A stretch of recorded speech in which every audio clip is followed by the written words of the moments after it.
You ever wonder what the real difference is between a mind that crumbles under pressure and one that just stands firm? Well, I'll tell you what it's not. It's not luck, and it's not something you're born with. It's architecture. Mental strength is a structure you can literally design and build for yourself. And today, we're looking at the blueprint. So let's just start with this one core idea. Forget everything you've heard about being naturally strong or weak.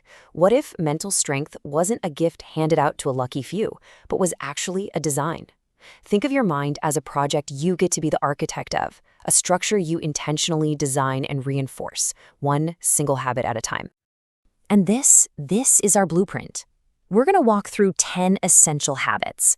These are the core materials, the power tools, and the building techniques you need to construct a mind that can genuinely withstand anything life throws at it.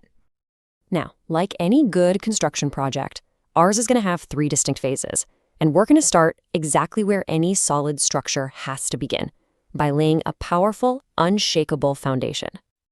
So, part 1, laying the foundation. You know, when you look at a giant skyscraper, the most critical work is the stuff that's buried deep underground, the part you never even see.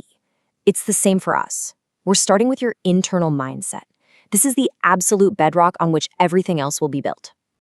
Our foundation is built on 4 core habits. We're talking about gratitude to frame your whole perspective, the humility to admit your own weaknesses, the wisdom you get from learning from failure, and a relentless focus on growth.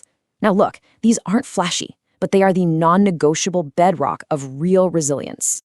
Okay, let's take gratitude. Think of it like the aggregate you mix into concrete. It fundamentally changes the composition of your mindset. Instead of being built on a shaky sense of what's lacking in your life, your mind gets reinforced by what's already present. That just makes it inherently stronger from the very beginning. This quote just nails it, doesn't it? A setback isn't some catastrophic crack in your foundation. No way. When you actually learn from it, that failure becomes like reinforced steel, the rebar that you thread through the concrete, making the entire structure stronger for the future. All right, our foundation is poured and it has set. Now it's time to build upwards. Phase 2 is all about constructing the visible structure, the part of you that shows up in the world, and we do that through daily, deliberate action. So, welcome to part 2, building daily discipline. This is where we start putting up the walls and the support beams. These are the habits that give your mental architecture its shape, its form, and its day-to-day strength. Our structural habits are all about how we manage our energy and our effort.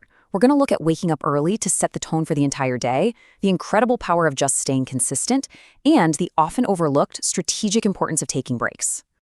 Let's really talk about consistency. This is the mortar that holds all the bricks together.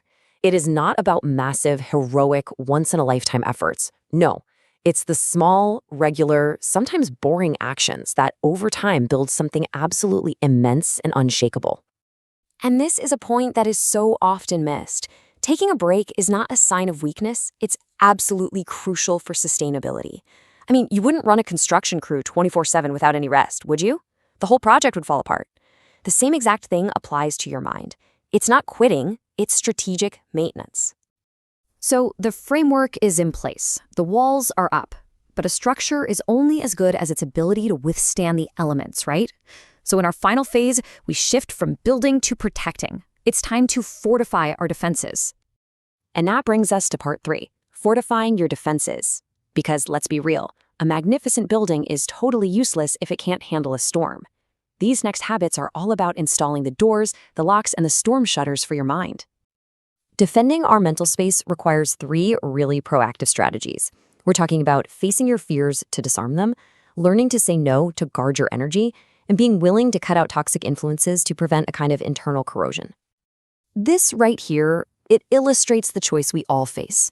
We can operate like an open door, just absorbing every negative influence that comes our way, or we can build a fortress, consciously managing who and what actually gets through the gate. It's the difference between total vulnerability and real security. And that's really the ultimate takeaway here. You are the gatekeeper of your mind. You are the architect, you're the builder, and you're the security guard. You have the power and, frankly, the responsibility to control your mental environment. You decide who gets a key.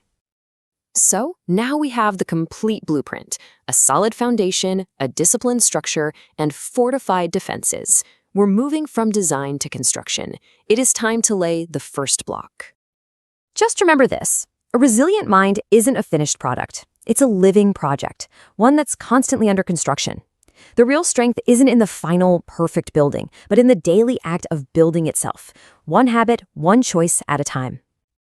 So the only question left is the most important one of all.